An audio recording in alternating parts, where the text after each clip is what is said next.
afternoon. I'm Rebel Wilson. Frequently mistaken. And I'm just here because we're going to make the Cubs pitch perfect tonight. And I hope that we can get that plane to their... Yeah, because the one I saw has it was advertising lumber liquidators. That sounds faintly dirty. Really? They say, I'd like to liquidate your lumber. Oh my God, he said that. I can't believe it.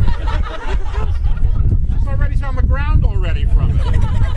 Is this thing on? I looked. Oh, hello. What did you do? Caress it and shut it off? It what? It needs. Oh, now. Sure, thanks. They've done all the filming. Well, all right. I'll go on. Then I will go on about it. I was reading the New York Times last week. Actually, I was sitting stunned in front of the New York Times because I couldn't believe that the word pussy was on the front page.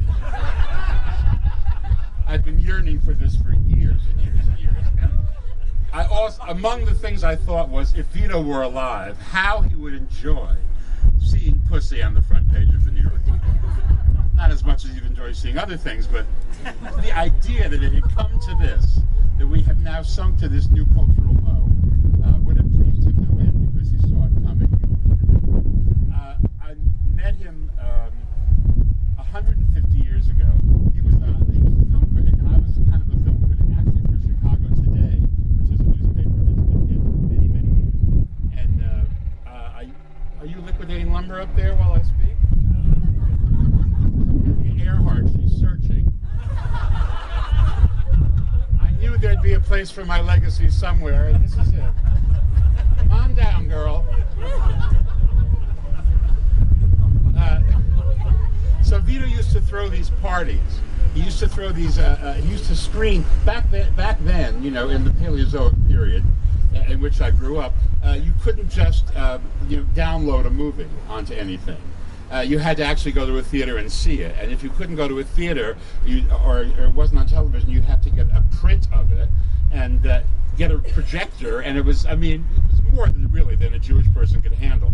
So I never did it, but I had friends who did it. Vito did it all the time, and he would show the kind of movies that were guilty pleasures. They were like terrible. They were campy, and I remember the first time I went to his house to a screening, it was a movie called Cobra Woman. Some of you know. It starred Maria Montez, John Hall, and Sabu. Wow. I know. Sabu was like the Dev Patel of his day. He would have done Slumdog Millionaire if they had done it then. But Maria Montez had a dual role. She played a woman who also, in addition to just being Maria Montez, she was her twin sister was the high priestess of Cobra Island, and which was somewhere in the Pacific apparently, and they took the cobra seriously there, as many of us do here. They took it seriously. They had big statues of cobras everywhere, and the highlight of the film I remember, because we were all chemically altered, because that's what we did in those days. And we were watching the thing, when she would enter as the queen of the Cobra Queen, she would come down a flight of stairs, and there were like the snakes all along the thing. And as she came down, all of the gathered a tribe would look at her and they would go, "Hail Cobra!"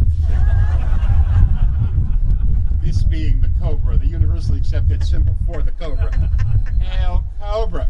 And of course, that just became our byword whenever I would see Vito, wherever it was, at the academy, or at anything that he was, "Hail Cobra!" was the first thing we said to each other.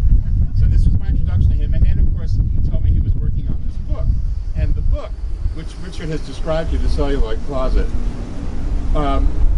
What you probably, if you're younger, you don't understand the impact of this thing. This was a book that was about how gay people were depicted in the movies.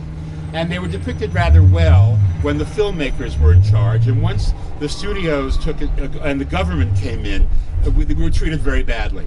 And it extended to real life.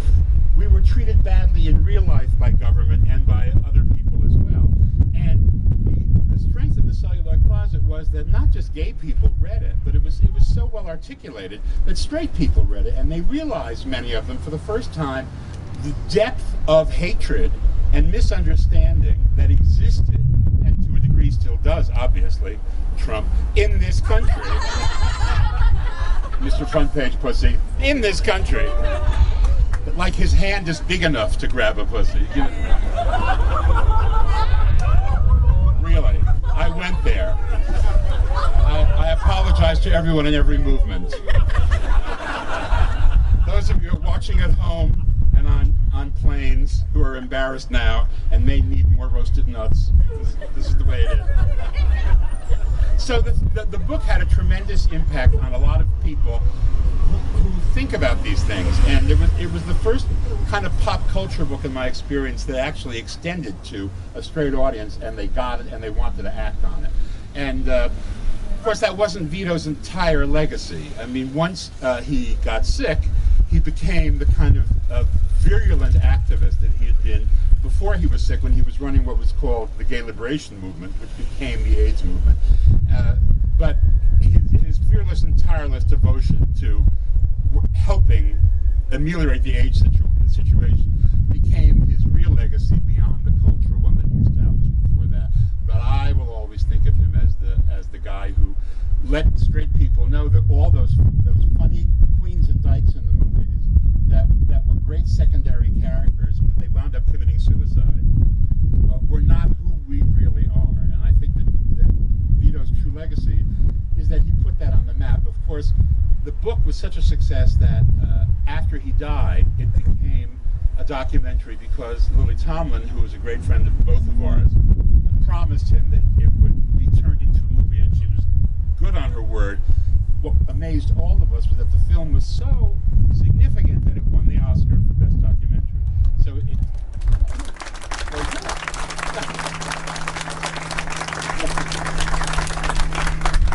not only that, but it led to another film, a documentary about Vito, which HBO commissioned and showed, and which I have one joke, I think, I mean, there for a minute.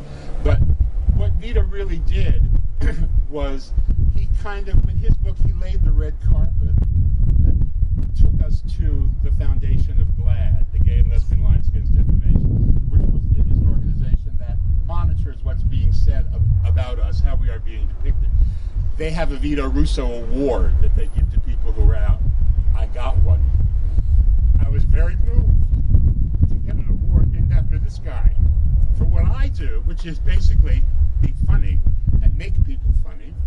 But the fact that I was out there doing that and was being gay and refused to be the guy, you know, a terrific writer, Merle Miller wrote a historian, wrote a book, and among the observations he made was a faggot is a homosexual gentleman who's just left the room. And I determined I was not going to be I wasn't going to be the faggot. If they wanted to call me a name, they would have to call it to my face, because I would tell them that I was a homosexual gentleman. Well, not a gentleman, maybe, but I would certainly lean heavily on the homo part, depending on what they looked like. So, I guess my long-winded point is I was thrilled to be the recipient of an award in his honor, because he started it all. He was the beginning of the whole thing. And I come from the business, I work in a business where everybody talks about their legacy. You know, it's like fucking embarrassing to sit there in the room with Michael Bay, who talks about his legacy. I mean, this is a flaming asswipe who made lots of pictures where Transformer movies where things blow up and machines become people. And I mean, you know, he's a visceral filmmaker, but he thinks he's very important. And so he thinks in terms of legacy. And when I come here, this is legacy. What Vito did was to start something that created something else that has had a tremendous impact on the way people view their fellow creatures on the planet. That's a real legacy. And if he were here today, and we were standing in front of this plaque, I don't know what I would say to him other than, Hail Cobra. Thank you.